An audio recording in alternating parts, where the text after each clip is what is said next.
начал листать свою ленту в Инстаграме и наткнулся на рекламу.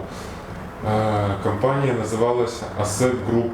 И там я оставил свои контактные данные. Со мной связался некий Анатолий, представился брокером и сказал мне установить программу AnyDesk.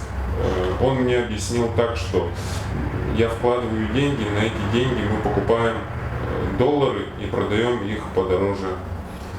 Сначала я положил 20 тысяч рублей, но Анатолий сказал, что этих денег будет недостаточно, нужна более большая сумма. Я взял кредит в банке, деньги мне выдали 950 тысяч рублей.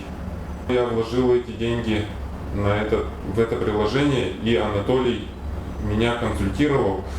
У него был доступ в мой личный кабинет. Таким образом, я вложил деньги почти на 2 миллиона, то есть я взял еще несколько кредитов и думал, что это все честный биржевый фонд. Торговали мы на сайте binance.com, но когда пришло время выводить деньги, Анатолий сказал мне, что нужно пополнить еще, чтобы вывести, нужно какие-то проценты пополнить.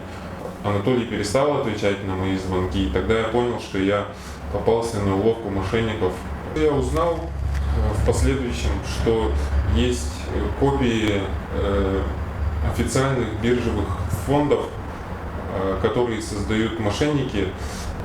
Люди вкладывают мошенникам свои деньги, но в последующем так и не могут вывести, как обещают в самом начале своих сделок.